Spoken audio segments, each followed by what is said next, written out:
wabarakatuh. Bismillahirrahmanirrahim. Alhamdulillahi rabbil alamin. Wal 'aqibatu lil muttaqin. Wala 'udwana illa 'alal zalimin. Wa ashhadu an la ilaha illallah wahdahu la syarika lah. وأشهد أن سيدنا محمدا عبده ورسوله اللهم صل وسلم وبارك على هذا النبي الكريم سيدنا محمد وعلى آله وأصحابه وأنصاره إلى يوم الدين. Subhanaka la ilma lana illa ma 'allamtana innaka antal alimul hakim. Rabbi shrah li sadri wa yassir li amri wahlul 'uqdatam min lisani yafqahu qawli. Allahumma la sahla illa ma ja'altahu sahla wa anta taj'alul hazna was-sa'ba idza syi'ta sahla. Allahumma anfa'na bima 'allamtana wa 'allimna ma yanfa'una wa zidna ilma ya rabbal alamin. Tuan-tuan, puan-puan muslimin dan muslimat yang dirahmati Allah Ta'ala sekalian, alhamdulillah. Pertama-tamanya syukur kehadrat Allah Subhanahu wa Ta'ala yang dengan limpahan kurnianya, taufik dan inayahnya, rahmat dan nikmatnya dapat pada tengah hari ini kita bertemu bagi meneruskan kuliah pengajian. Semoga kita semua sentiasa diberkati dan dirahmati Allah Subhanahu wa Ta'ala. InsyaAllah pada kali ini sebagai pengisian kuliahnya, suka saya nak menarik perhatian muslimin dan muslimat kepada satu peristiwa yang berlaku dalam bulan Syawal. Kerana kita berada di bulan Syawal, yang mana peristiwa yang bersejarah, yang penting, yang perlu sama-sama kita ingati ialah antaranya ialah peperangan Ahzab, peperangan Ahzab, ataupun juga dikenal dengan peperangan Khandaq. Ada dua nama kepada peperangan ini, peperangan yang sama. Ahzab diambil daripada perkataan Hizbun, iaitu kumpulan. Ahzab, kumpulan-kumpulan, pakatan musuh, yang terdiri daripada kalangan golongan Quraisy, Arab bukan Quraisy, golongan Yahudi, Yahudi Bani Nadir, kemudian juga Arab tu pula ada yang dari Mekah, dari Madinah. Mereka berpakat untuk nak memerangi Rasulullah, memerangi umat Islam. Yang mana peristiwa ini berlaku pada tahun 5 Hijrah, 5 Hijrah. Dan ada pun Khandaq. Khandaq maknanya parit. Sebab peperangan ini dikorek parit, sempena dikorek parit, maka dinamakan peperangan Khandaq.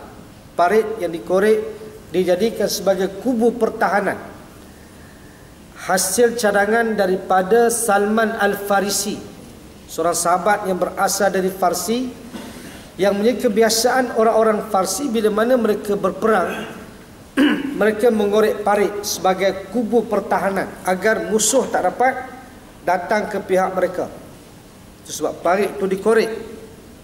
Itu disebut dengan peperangan Khandaq. Khandaq ni makna parit. Jadi sebab itu ada dua nama, tapi perang itu sama, Ahzab dan Khandaq. Bahkan Al-Quran sendiri ada suratul Ahzab, suratul Ahzab, surah kumpulan-kumpulan pakatan musuh yang memerangi umat Islam. Adapun punca kepada meletusnya peperangan ini ialah bila mana Yahudi Bani Nadir yang telah pun dihalau oleh Nabi setelah mereka melakukan pengkhianatan, di mana kita tahu Yahudi Bani Nadir ni tuan-tuan dihalau dari Madinah. Mereka pergi ke merata-rata tempat, antaranya di Khaybar dan sebagainya. Mereka ni dendam dengan Nabi, kan, sebab Nabi dah halau mereka dalam pemindahan Bani Nadir pada tahun 3 Hijrah.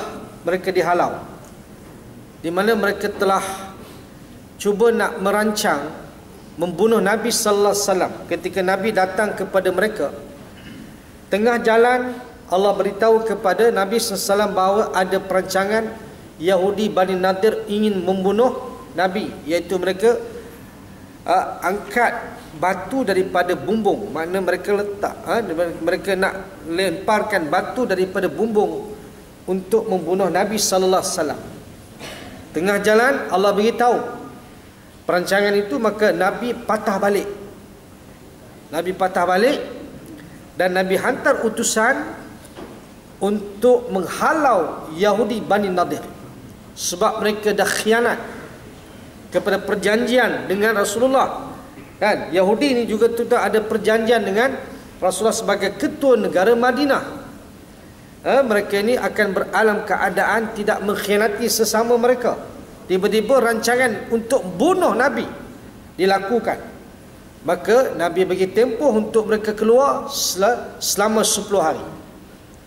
10 hari untuk mereka keluar dari Madinah. Mereka tak layak lagi untuk menetap di Madinah. Walau bagaimanapun, Abdullah bin Ubay bin Salul bin Bahlul bin Tolol ni, yang menjadi kepala kepada munafikin, telah cuba untuk mempengaruhi Yahudi Bani Nadir agar jangan keluar. Kalau apa jadi, mereka nak tolong. Jadi Abdullah bin Ubay bagi, dia berjanji untuk menolong Yahudi Bani Nadir kalau apa-apa berlaku ke atas mereka. Lepas 10 hari, habis tempoh untuk mereka keluar, mereka tak keluar, maka Nabi akan lancarkan serangan kepada mereka. Walau bagaimanapun, Yahudi Bani Nadir minta lagi tempoh untuk keluar, tapi Nabi dah tak bagi dah. Keluar segera, bawa apa yang mereka boleh bawa. Abdullah bin Ubay bin Salul yang berjanji nak bantu tadi, tak ada. Penipu ya tuan-tuan. Dia memang penipu pun. Sifat munafik ni bila dia bercakap, dia menipu. Idza haddatha kadzab. Bila mana dia bercakap, dia menipu. Itu orang munafik. Jadi mereka pun keluarlah, bawalah apa-apa, dan Nabi larang mereka membawa senjata. Senjata tinggalkan. Bawa perkakas-perkakas rumah yang mereka boleh bawa, yang boleh diangkut dengan unta-unta mereka, bawa. Yang tak boleh bawa, tinggal. Maka harta yang ditinggalkan itu menjadi milik kepada umat Islam, yang dikenali dengan nama dia Al-Fai'. Al-Fai' ni ialah harta yang dimiliki, diambil, dirampas tanpa berlakunya pertumpahan darah. Itu namanya Al-Fai'. Satu lagi nama harta rampasan ghanimah.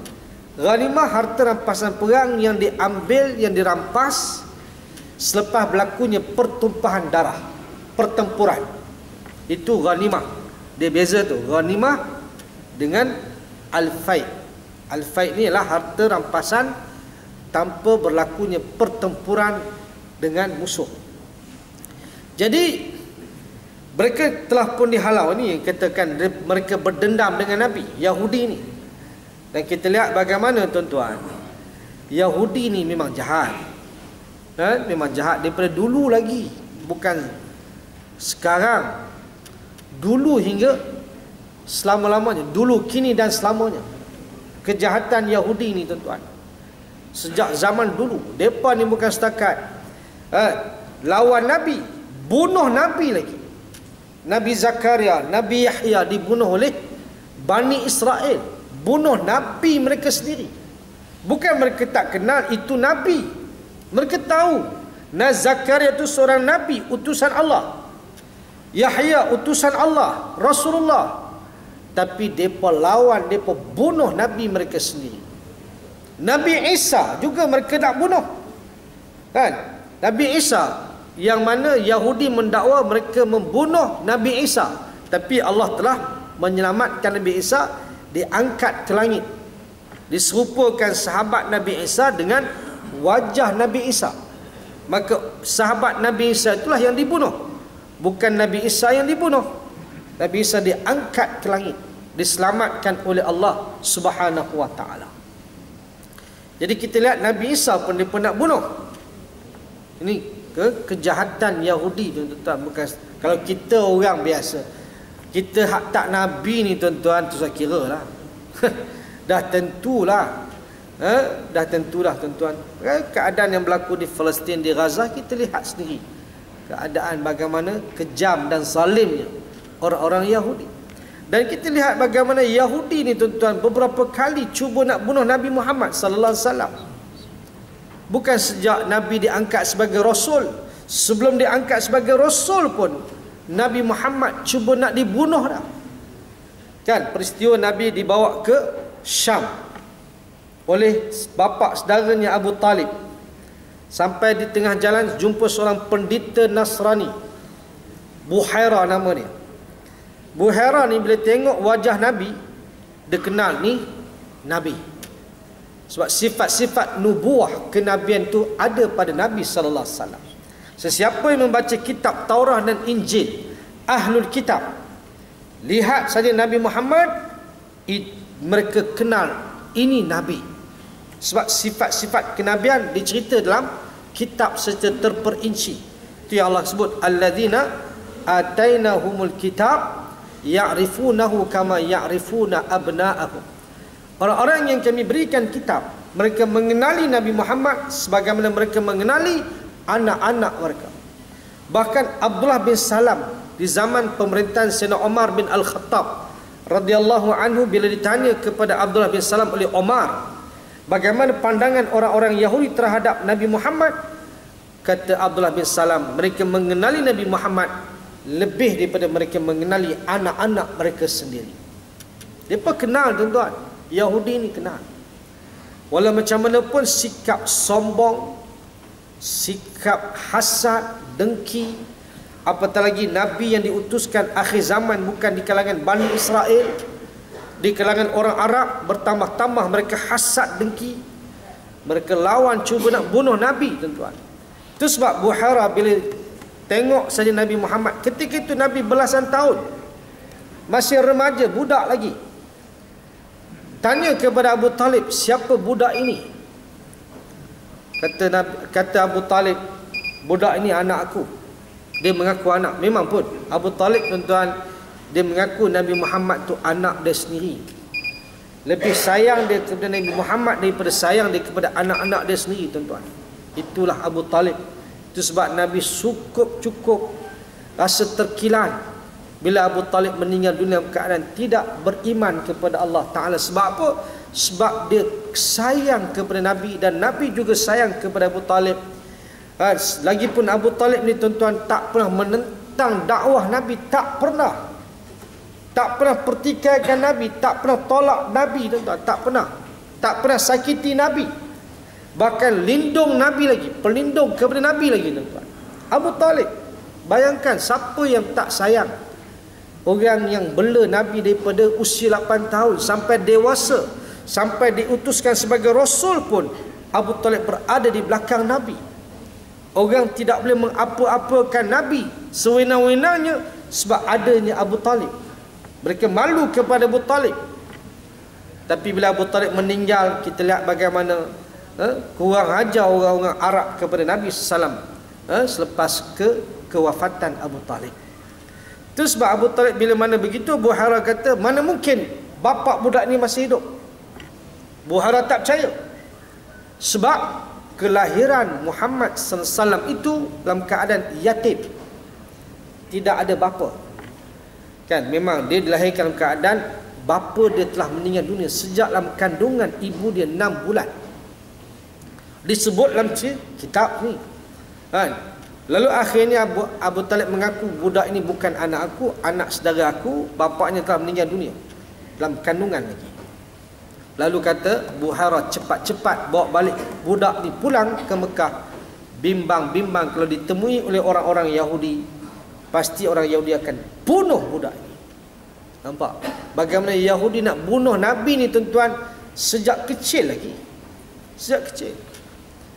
Dan bila mana Nabi berpindah ke Al-Madinah, kita lihat kan, berlakulah berbagai-bagai pengkhianatan, bermula daripada pengkhianatan Bani Qainuqa, Yahudi Bani Qainuqa. Kemudian Bani Nadir dihalau. Kemudian mereka cuba nak membunuh dalam perang Azab ni tuan-tuan. Bersepakat menghasut orang-orang kafir Quraisy untuk bersama-sama mereka memerangi umat Islam. Yahudi jahat tuan-tuan. Allah sebut dalam Quran dah, kejahatan Yahudi ini Allah kata apa? La tajidanna asyaddan nasi aduwatan lilladzina amanu al-yahud walladzina asyraku. Dan sesungguhnya orang yang paling bermusuh dengan orang-orang yang beriman, siapa dia? Yahudi. Dan orang-orang yang menyengutukan Allah Subhanahu wa taala. Walladzina asyraku. Di mana antara ulama menyatakan antara yang sangat kuat bermusuh selepas Yahudi, Hindu. Hindu tuan-tuan. Kan? Hindu pun jahat juga ni. Kan? Itu sebab tuan kalau ada ular dengan Hindu, pukul Hindu dulu. Jangan pukul ular lagi. Sampai begitu sekali tuan-tuan. Jahat Hindu tuan-tuan. Walladzina asyraku ni kembali kepada Hindu. Hindu. Itu sebab mereka melakukan kejahatan terhadap umat Islam, sebagaimana Yahudi pun macam tu juga. Balik kita kena sebut tadi, Yahudi ni memang jahat. Berulang-ulang kali cuba nak bunuh Nabi, tapi tak berjaya. Bahkan yang meracun Nabi pun seorang perempuan Yahudi. Yang racun Nabi pun perempuan Yahudi. Lepas berlakunya peperangan Khaybar, orang perempuan Yahudi ditawan. Jadi ada seorang perempuan, dia menghidangkan makanan untuk Nabi, iaitu jamuan kambing. Dan letakkan racun di bahagian peha kambing tu lebih lagi daripada bahagian lain. Sebab Nabi suka makan bahagian peha. Dan memang kita pun kalau makan kambing tu, bahagian peha yang sedap tu. Tu, tang situ yang sedap tuan-tuan. Dan Nabi suka makan bahagian peha, letakkan racun bahagian peha lebih daripada bahagian lain. Ketika Nabi suap ke mulut saja, daging tu bercakap, aku beracun. Nabi luahkan segera. Sahabat yang makan tuan-tuan telan mati. Baik, perempuan Yahudi itu pun dipanggil. Kenapa dia buat begitu? Dia kata, kalau sekiranya kamu seorang Rasul, Allah pasti memberitahu kepada kamu daging ni beracun. Mana dia nak uji lah. Dia cakap begitu. Kemudian dia pun memeluk Islam. Dia memeluk Islam. Dan sebab dia memeluk Islam tuan-tuan, dia tak dikenakan hukum qisas. Kerana sahabat yang makan tadi meninggal dunia, mati kerana racun tadi. Jadi sebab itu, dengan sebab dia masuk Islam, dia tidak dikenakan qisas. Sebab Islam sebab apa? Al-Islamu yajubu ma qablah. Islam menghapuskan apa yang terdahulu. Kesalahan yang terdahulu tuan-tuan, yang dilakukan orang bukan Islam, Allah hapuskan. Allah tak kira. Dosa-dosa Allah tak kira tuan-tuan. Itu kerahmatan Islam itu sendiri. Itu sebab bila dia masuk Islam, dia tidak dikenakan kisah. Kalau dia tak Islam, pasti Yahudi tadi akan dikenakan hukum bunuh. Sebab dia telah menyebabkan sahabat meninggal dunia kerana racun. Apa lagi tuan-tuan? Tukang sihir Labid bin Al-A'sam tu pun juga Yahudi. Yang menyihir Nabi juga Yahudi juga. Kan? Sihir Nabi. Sampai Nabi tak berapa ingat. Dan tak dapat bersama-sama dengan isteri-isterinya. Nabi tak boleh. Ini dikatakan sihir pemisah. Sihir pemisah, tuan-tuan. Banyak kejadian kita lihat hari ni, keadaan berlaku sihir, tuan-tuan. Sihir pemisah ni antara suami dengan isteri. Macam-macam. Kan? Semalam saya pun ada seorang orang Singapura. Dia bercerai dah. Dia bercerai dah. Kemudian tapi bekas suami nak balik kepada dia. Sedangkan dia dah ada suami. Kahwin lain dah. Kan? Jadi si isteri ni, perempuan ni duduk teringat dekat bekas suami dia. Tidur malam ada gangguan tu ada. Macam dia memanggil-manggil untuk balik kepada suami dia. Bekas suami dia, tuan-tuan. Kan? Ini berlaku. Kemudian berlakulah persisian faham antara suami dengan isteri tu, pasangan yang sekarang ni, tuan-tuan. Nampak permainan sihir tu. Bahkan dikatakan jiran pun nampak pada masa dia letak macam-macam di depan pintu dia. Ini memang macam-macam. Ini semua perbuatan-perbuatan yang memang berlaku, tuan-tuan. Ini syaitan punya kerja ni. Syaitan, tuan-tuan. Sebab itu dia cuba nak pisahkan. Nak pisahkan antara suami dengan isteri. Yufariquna bainal mar'i wa zawji. Dan memang pun Allah sebut dalam Quran, mereka cuba nak memisahkan seseorang dengan pasangannya. Itu antara yang berlaku dalam masyarakat kita, memang berlaku, tuan-tuan. Itu sebab kalau berlakunya unsur-unsur yang tidak sihat, kecil-kecil pun dah nak ada masalah, ataupun kita katakan nak marah, nak bertengkar, masalah kecil je. Dia pun heran. Dia kata masalah kecil ya Ustaz. Tapi dia pun tak terfikir, dia pun heran pasal apa? Dia boleh nak bergaduh tu pasal apa? Sampai minta cerai dengan suami dia. Padahal bukan ada sebab pun. Bukan suami dia buat apa pun, tuan-tuan. Tapi duk minta cerai. Ini sihir yang berlaku. Dan Nabi juga kena sihir. Sihir yang mana Nabi tak dapat bersama-sama dengan isteri-isterinya. Tak ada. Tak boleh. Memang ada, tuan-tuan, ada orang dia kahwin berbulan-bulan tapi tak boleh bersama. Pelik tak, tuan? Pelik. Berbulan-bulan ada. Banyak kes, bukan banyak. Kadang-kadang sebab dia rahsia, sembunyi. Dia malulah, kan? Kadang-kadang tu setengah orang dia rahsiakan hubungan sulit ni, kan? Rupanya tak ada hubungan apa lagi. Tak boleh, tuan-tuan. Kadang-kadang suami tak nak, kadang-kadang isteri tak nak, macam-macam. Padahal itu benda normal, kan? Itu benda yang memang kahwin tu memang dah. Buat apa kahwin? Kan? Kahwin untuk apa? Untuk melahirkan zuriat, kan? Untuk keturunan. Antara matlamat perkahwinan adalah untuk keturunan, zuriat. Tiba-tiba tak ada hubungan. Pelik tak pelik, tuan-tuan? Ini berlaku. Memang berlaku dalam masyarakat kita ni. Baik. Walau macam mana pun, Nabi Allah utuskan dua malaikat untuk membaca kepada Nabi suratul Falaq dan suratul Nas. Dengan baca surah Al-Falaq, An-Nas tu, maka telah merongkaikan ikatan sihir. Ada 11 ikatan sihir, diikat dengan 11 ikatan sihir. Bila mana setiap kali dibaca ayat surah Al-Falaq dan 5 ayat. Surah An-Nas ada 6 ayat. Jadi 11 ayat lah, kan? 11 ikatan, setiap kali dibaca satu ayat merongkaikan satu ikatan sihir. Sampailah habis dibaca surah, maka terongkai semua ikatan sihir tersebut dan Nabi kembali sembuh sedia kala. Normal balik. Nampak, kan? Nabi pun kena, kan? Saya kira kita, kan? Tapi macam mana pun ini ujian. Ini dan juga satu benda yang, sebab apa Nabi disihir? Satunya untuk nak memberi tunjuk ajar kepada kita bagaimana cara untuk nak mengubat orang yang disihir. Antaranya baca surah Al-Falaq dan surah An-Nas. Ini dua surah Al-Mu'awwizatain. Surah untuk kita minta perlindungan kepada Allah Subhanahu wa taala. Itu cara. Dan begitu juga, tuan-tuan, malaikat bacakan kepada Nabi. Maknanya ada orang yang membaca untuk orang yang disihir. Kan, maknanya ada di sudut orang kata apa?